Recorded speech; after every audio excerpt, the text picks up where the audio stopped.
What's up, guys? This is What If Issei refused to become Rias Gremory's slave. Part 2. 18 plus for graphic content, obviously. But let's get back into it. So we start off right after Issei gets healed with a Phoenix Tear. Same with Donaseek, Kiba, and Gasper. They all just got healed. They're very injured though, so they're not in the top shape. Surprisingly enough, there's two very powerful motherfuckers watching what's going on. They can't act unless they see fit, so they don't cause a war between their two factions. Thing is, what they don't know is that both of them are watching from the opposite sides of the battlefield. And both are rooting for one team, issei's. In this version, since Donaseek does kind of hold the age advantage out of everyone there, even though he's only 500, which is in actual demon, in actual fallen angel years, that's like nothing. It's literally like you're 15, maybe 20 at best. So yeah, Donaseek knows what he's fucking doing. He wants to jump. He knows what to do. He's going to use magic to distract them. Because they just got healed, they have enough tanking power. Kiba says he's going with Donaseek since they both seem like they'll be needed. Gasper says he'll have to... Sorry about that, guys. He'll have to join them since his kind of power would only work for them. Or in other words, Gasper's like, I'll slow them down. Y'all have to attack. And it was Issei in charge of being able to escape. Now, they're still planning on selling Asya to Diodora or just taking her themselves. But if they take her healing ability, they have no need for her. Or at least that's what they thought. Now, their original plan was have that happen. Thing is, what they weren't expecting, the entire group were surprised. When Issei's group pulled up, there was one person who saw them and said, "Fuck this shit, I'm out." That was Freed. He pussied out like a bitch. He saw Issei coming in with the actual boosted gear, which Issei's been hiding. He's been making where it seems his physical strength is enough to keep him up with them on a so even level, but not actively beat them. Which, yes, he's honestly physically nowadays toe-to-toe with Konako, no magic. No boosting, nothing, just 1-to-1 easy. Thing is, there's also middled, Calwinner, and Rainier, as well as Rias, Akano, and Konako. It's literally a 6 versus 4. And not even because Gasper and Issei are... Gasper making it where it's only being more of like a 3v6, and they're still not going to really have a good chance. While Issei's got a much higher number difference of about 50 versus 1. So while these guys know they can't beat them, Donaseek had an idea. So while Gasper slows them in time, him and Kiba work together to make iron chains, using his creation of swords, with Donaseek's ability of making metal bend into whatever shape he wished. Granted, it only worked on regular-ass steel, but he could make a fuck ton of it. So Kiba basically produces shitloads of regular-ass swords, and Donaseek was just turning them all into fucking chains. Chaining all of them down so that whenever their time was unfrozen, they'd still be kind of stuck there. Thing is, Rias knew she could destroy the chains, but would take it one at a time since she had to destroy them individually. For Rainier, she was trying to bust out of them, and she could basically just hit one, hit the next, hit one, hit the next. Akano was just planning on kind of chucking a chain at them that she was wrapped to and just lighting herself, like, with lightning to tase the motherfuckers. Thing is, Kiba is still as fast, so he can still dodge that shit. Konako, she just has to snap the chains.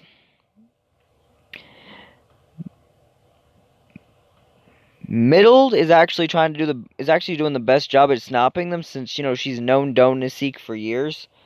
She's actually the one who was treating him like that the longest, and he actually has the most hatred towards her.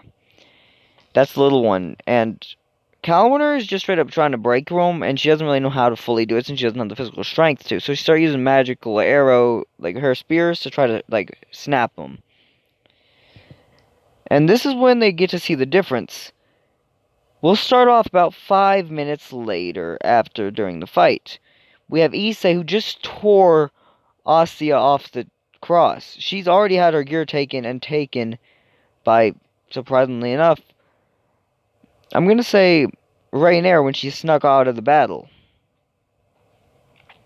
She broke the chains and then kind of flew over to Ossia, which Issei was still trying to get to her since, takes a far-ass fucking run. And he couldn't just teleport the way Rainier did. So this is when we get to see the real difference in all this shit. Issei heavily getting his ass beat. I'm not even gonna sugarcoat this shit. After Ossia dies in that church, Issei looks like this. He's going psychopathic. He is all in to beat some ass. And he is beating some ass. Like, he literally tore Rainier's wings off. He almost tore him off, but then he stops. As two very large armored men walk in, holding Rias and Rainier. Actually, no. Holding Rias and Calwarner. Literally, the rest of the groups were just kind of bowing. No, not Rias and Calwarner. Rias and Donaseek. Rias was being held by her older brother. Donaseek was being held by his older brother. Confusion, anyone? In this version, there is one. He is one originally an angel. He was the younger brother of... Alright, guys, I'm back. Just had to get rid of something real quick. Back to What If. Now, this is What If... So, like I was saying, surprise, he was actually with the original angel, Azazel's little brother. And I'm not talking about how all angels are brothers. I mean, like, same mother type brothers. They are literally blood related. And Donaseek sees his older... is actually surprised to be being lifted by his older brother. But they want to stop the fight. This is when, surprisingly enough, Sir Zex actually arrests his little sister. For at least a day. Because she's not supposed to do this shit. Granted, legally there's nothing she can do. As Demon King, he can't really do anything. But as her older fucking brother, he can call a lot of shit. And ain't no one gonna stop him. Being the strongest kind of has that advantage. Azazel is actually really disappointed in Calwarner, Middled, and Rainier. He didn't know they would do such a thing. And they would rope his little brother into this deceit and force him to do all that nasty shit they've done? Oh, hell no. Azazel and Sir Zex are pissed. They look at Issei and actually apologize. Seeing the gear on his arm, they're like, oh, fuck. Look at each other saying, oh shit, that's the Red Dragon Emperor. Oh shit. Turning back and actually getting on their hands and knees and begging forgiveness. Saying, please, they say, don't kill my younger sibling, Rias, Sir Zex said. And surprisingly enough, Azazel was saying, I beg you not to kill these subordinate fallen angels of mine. It'll never happen again, I swear it. Issei's confused. Why are they acting like this? And Drake starts speaking. If he doesn't know his powers yet. So, he is confused as fuck right now.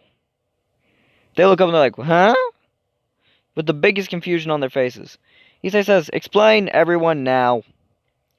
Drake out of the gauntlet's first one speaking, saying, well, I am Drake, the Red Dragon. You have the boosting gear, as you may know. But what you don't know is that also entitles you to be a force of fucking nature. What? Let me put it like this. You have the ability to harness my full power. That is stronger than everyone here. Put that in perspective, Sir Zex here is the 6th strongest thing in existence. Issei says, the 6th strongest what? You mean, what? He's that strong? Yes, and Azazel here is probably on number 12, if not lower than that. Is the lower the number the stronger? Yes. That means that these are two of the strongest beings in existence, both leading their own factions. And don't get me mistaken, I'm not talking about Sir Zex having too much of a lead on Azazel, even though they have a quite different placement. Azazel just only gets ranked without his gears. Wait, so he has gears too? Azazel starts to explain. With his gears, he's probably, especially with balance breakers on the ones he has, he's probably going to be around more like, what's the right one? Probably more like the fifth strongest, which is on the same level as as Albion and Drake. And then Sir Zex straight up says if he's fully enraged, he's probably on fifth strongest as well. Wait, what do you... Then he asks who's the fourth strongest? That would be also Drake or Albion. Then he asks who's the third strongest? Well, that would be the original God of the Bible. And then that means who's the second?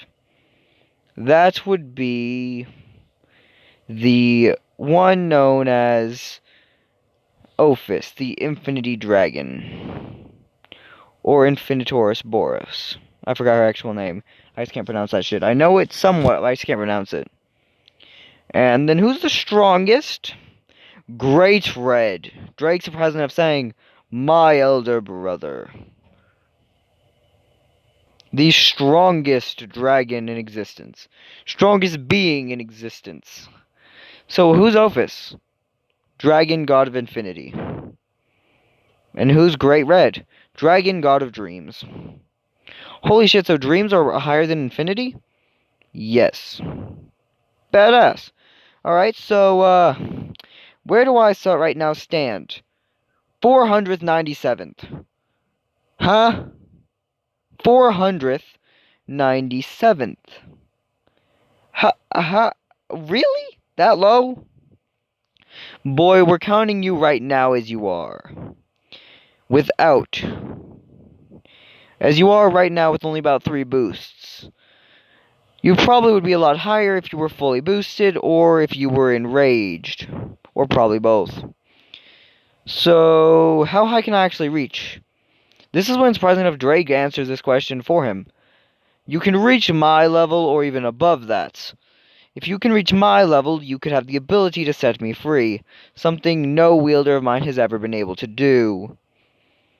How strong is the strongest build you've ever had? Sir Zex's level. How strong would he need to be to let you out? Just ever so stronger. Why didn't he let you out? He wasn't quite able to yet. And what made it where he really wasn't able to? He died before he got the chance. He was literally 500 pounds of power away. He was so fucking close. Can I get that in prescriptive something? Everyone in the room with power, Sir Zex included, have like multiple billion. So, you can imagine how high a few 500 is. What do I have in comparison? You have about 700 right now. Wait, so he's basically a me away from freeing you? Yes. Doesn't that blow? You're telling me this. Yeah. Fuck you, issei. Fucking hate being in this gauntlet. Surprisingly enough, Azazel talks his mouth. Well, you'll be stuck in there until issei's either strong enough to let you out, or dies. And sends you to the next person who might be able to do it. Fuck you, Azazel. Azazel saying, is that a threat? You know you're not in the position to make the... You know I can give him the power of Juggernaut Drive right fucking now, right? What? He's angry enough, trust me. Oh, shit, yeah, you're right. Anyway, this is when Sir Zex would actually give him, issei, 3 wishes from him, able to be granted at any given point. First was to let Asya live. This is when surprisingly enough, Sir Zex said, no need, I won't be taking a wish for just that. I mean... It's kind of my fault, but my sister's fault that she did that she's dead, so, revive, bitch. Boom. Giving issei his own kind of set of peerage members. All 16 pieces. This is when the pawn inside of the knight inside of Kiba flew out of his chest, and issei's replaced it. Kind of just kicking the rias out. And the piece flew right into rias's hand. She's standing there confused as fuck. Kiba saying, thank you, issei, I'd rather be in your peerage. A bishop piece went to Asya. Another bishop piece went to Gasper. And then, surprisingly enough, a rook piece. Or actually, you know what? I'm gonna say, yeah, a rook piece would go all the way to the, a rook piece would go to Donaseek, because he's actually a hand-to-hand fighter. And this would give him half devil, half fallen wings, which look badass on him, and he says, "Thank you, issei." But this is when they actually have to go check for another one. Surprisingly enough, locking Rias and her peerage up as well as the fallen angels, sending them into hell. Basically with Grafia, so Grafia could whoop that, so Grafia could decide their punishment. Or, you know, so they could decide it later. Basically, they're stuck into a little cell that they can't break out of.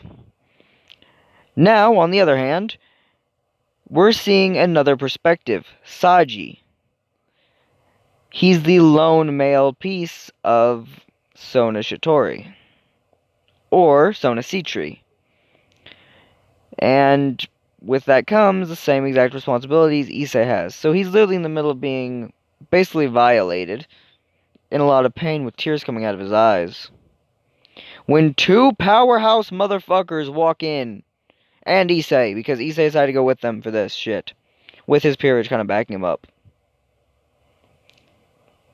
Surprisingly enough, Saji sees them, and he's begging for help.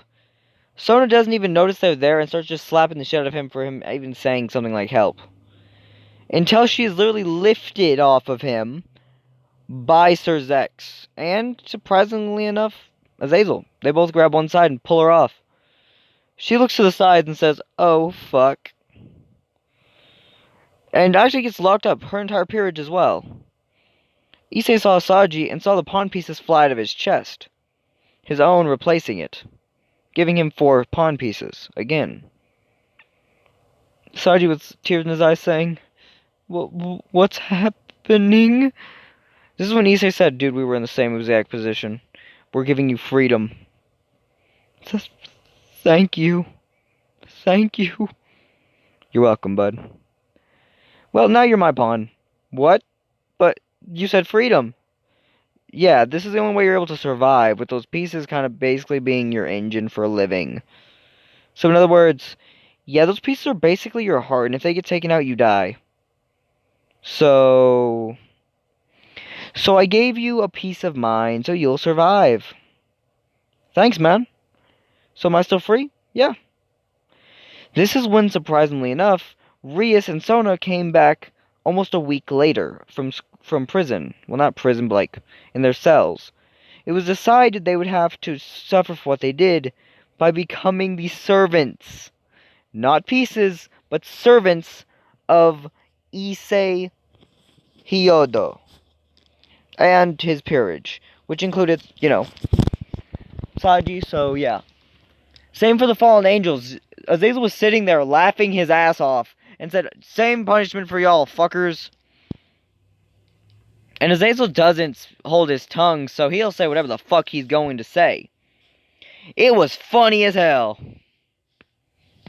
But back to What If. Now, this is when we get to see the whole thing in a whole new light. We get to see Issei kind of looking psychopathic, seeing these are his new servants. They upgraded his house. They literally did all this shit. Didn't even cost him a single wish yet. He has Asya. He has his new maids that that are wearing slave collars, motherfucker. And actually had slave crests, taking this from Rising the Shield Hero, like mine, or as we actually all the real fucking fans will call her, biatch, or whore if you want to go off her other name. Or is it slut? You know, it depends on which version you're looking at, if you're watching about subbed or dubbed, whatever. Back to What If, motherfuckers. So there's literally devil slave crests you can get, as well as slave collars. Now the collars are reversible, so are the crests, but you need kind of it basically leaves a permanent burn on their body if you try to remove the crests, while the collars can be removed with enough power, which basically they're just more suffering. While if you just tear the skin off, you can get rid of the mark, while they are given both. And thing is, they care too much about their complexion to tear off the skin. So, they're in a lot of fucking pain. If they try to disobey, they get shocked and choked out until they fucking either obey or pass out. Yeah, they are not surviving much shit. And you know what the first thing they try doing whenever they come back? They try to poison these motherfuckers. They put poison in a pie. Issei could tell what was in the said pie by the fact that the second it was brought out, the one who poisoned it, which they all kind of planned on it, but it would only activate once they did the fucking thing. Rias was the first one to drop when she was bringing the pie. And he could say, "Hey, I think it's fucking poison. Fuck no." And surprisingly enough, once they admit what they did, it would actually let the master choose what their punishment would be. He said 5 minutes of fucking electricity torture. So they're literally being tasered for 5 minutes straight. Granted, he keeps it at a low enough voltage, so it's only like it's like a dead taser trying to spark it a little bit. It's more annoying than anything, but it still isn't exactly comfortable. So yeah. As they basically are done with this, he says, "Go to your rooms."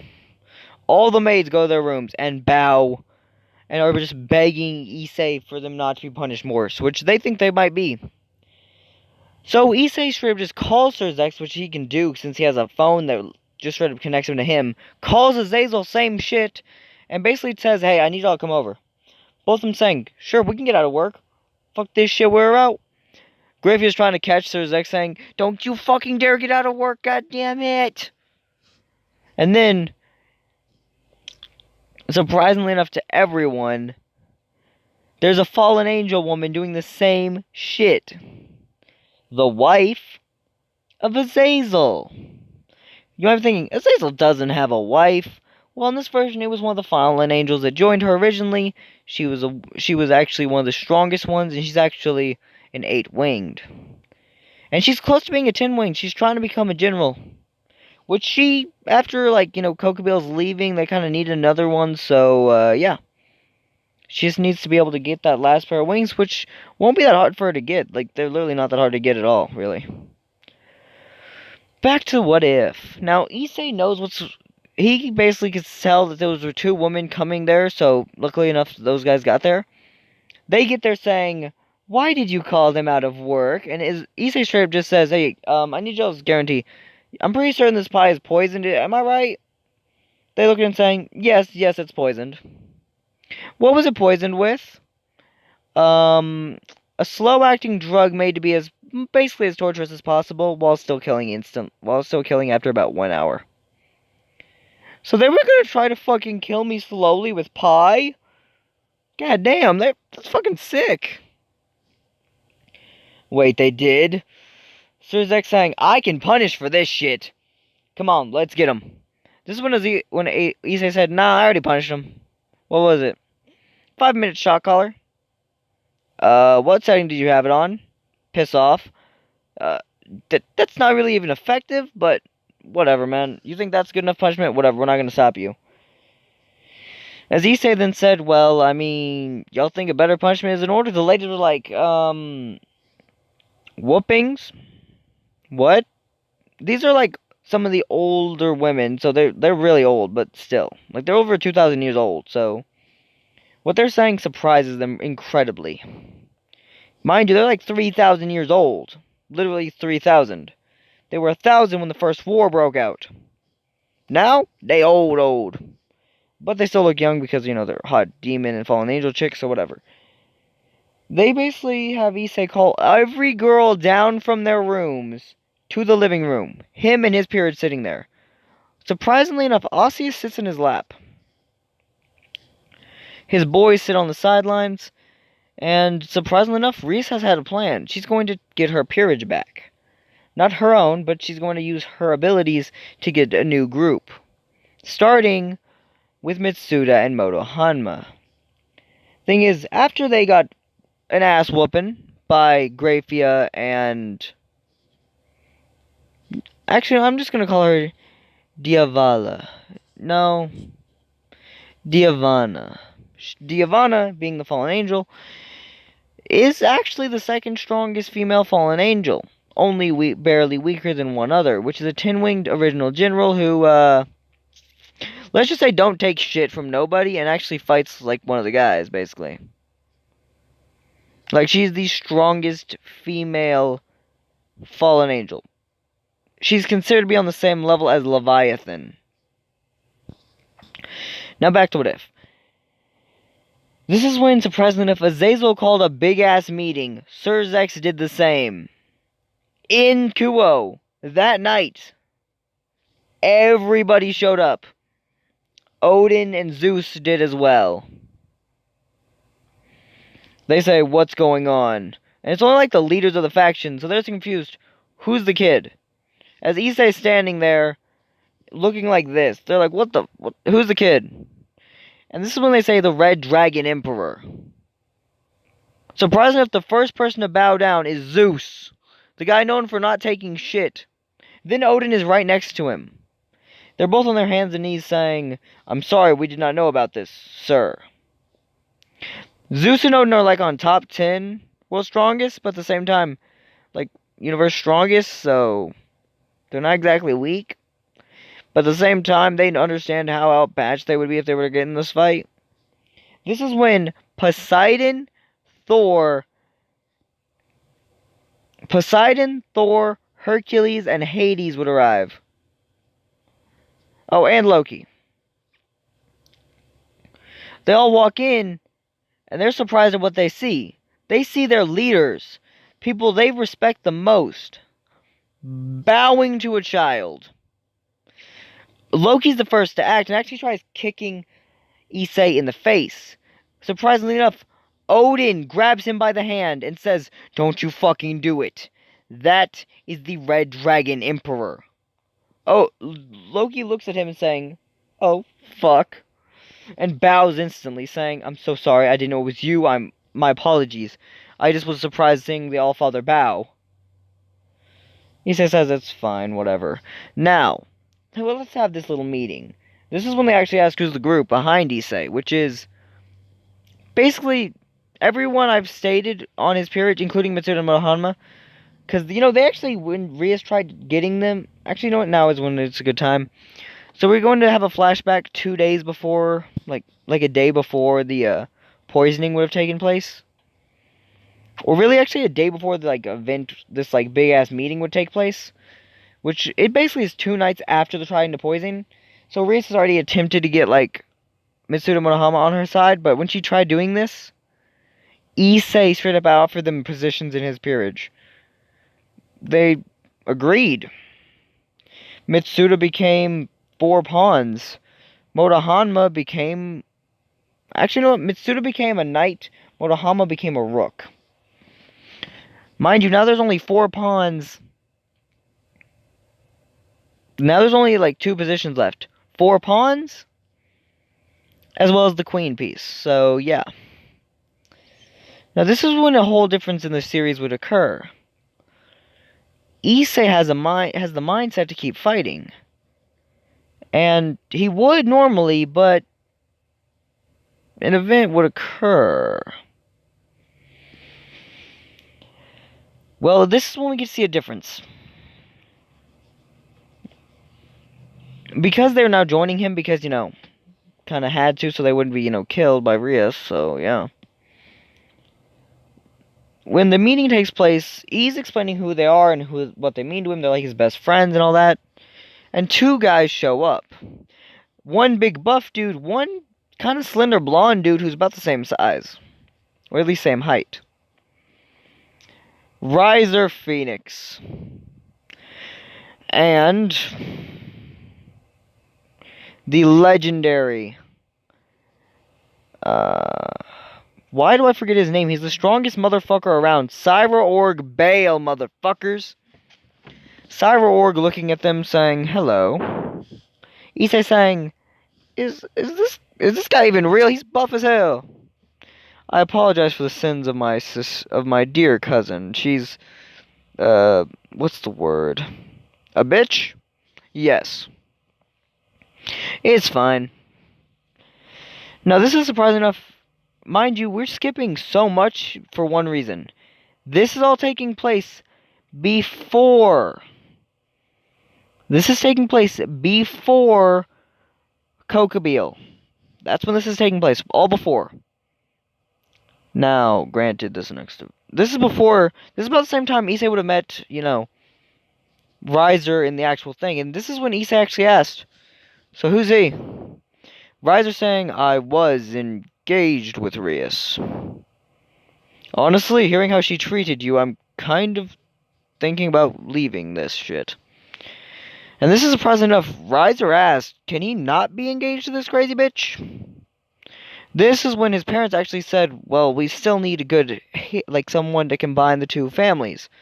Surprisingly enough, Ravel actually offered herself to marry Issei to where they would have a better connection with the gremories.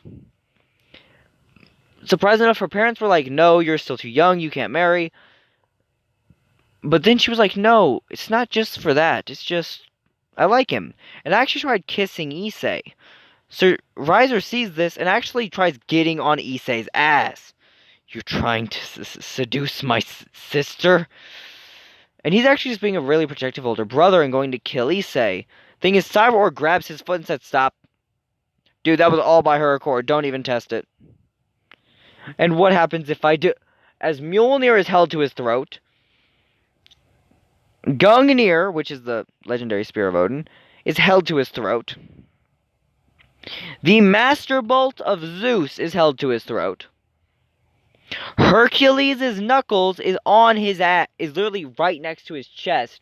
Is being drawn back right behind Hercules' shoulder, which is right next to him. Literally every motherfucker around is literally every one of the gods. Hell, even Loki has two daggers pointing at him, saying, "Bow the fuck down." And he's terrified. Literally, the axe that was part of the Lion of Nemea thing. Cyborg's basically his thing is on him, his full armament, with the axe against the neck of Loki. Loki is literally shitting himself. So yeah, this is where a difference would occur. Even though Loki's basically shitting himself. I mean, not Loki. Even though, Riser's basically shitting himself, he has enough of a mindset to know, "I can't win this." So he said, "I'm sorry, Issei, I really want to protect my sister." This is when his sister straight up said, "Too bad. So Issei, can I join your peerage?" Riser having this look of, "My sister."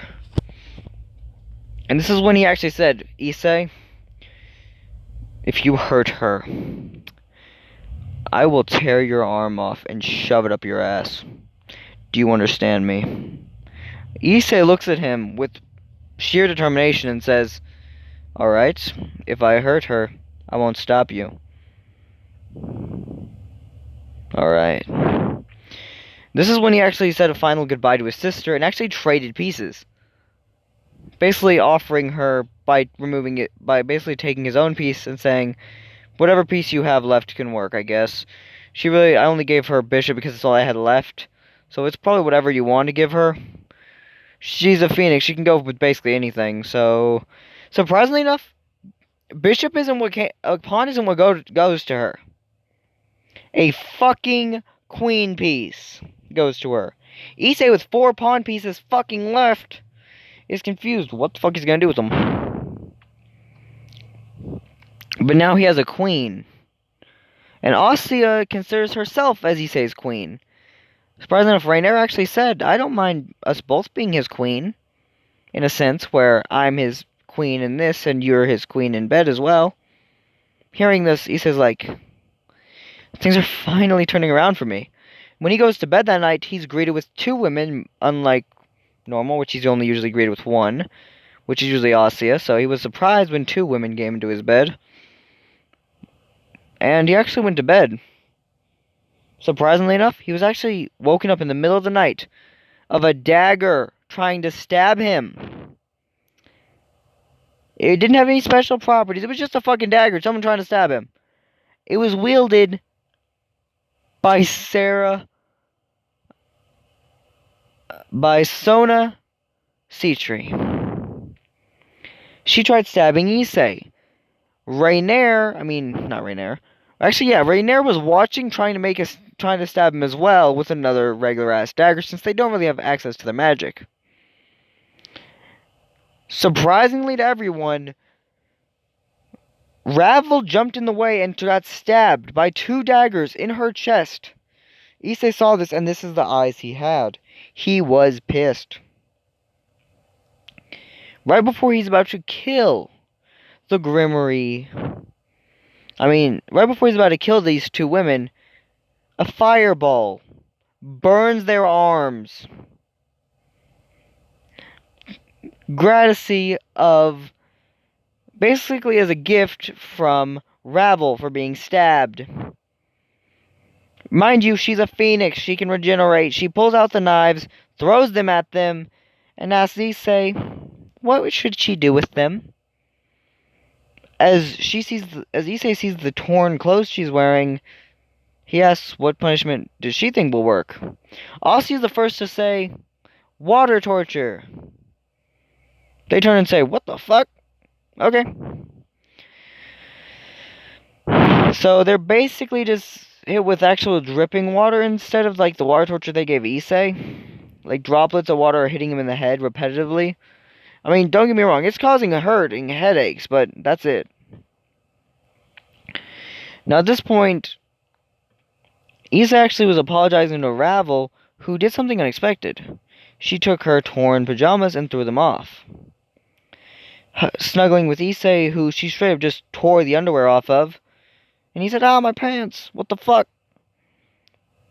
Because he was wearing pajama pants and underwear, but he didn't really notice that, his underwear was torn until her, legs were curled around him. She said, now let's go to sleep.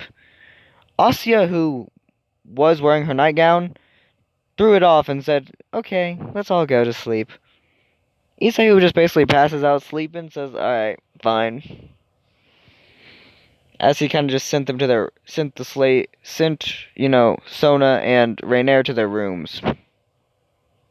Now this is when he wakes up the next morning, and this is when the events with Kokubio would start to actually happen.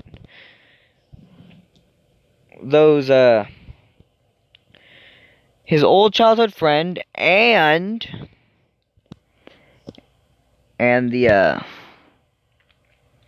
that one girl both appear. Zenobia and Irina. And that's where we're leaving off for part 2, guys. See y'all in part 3.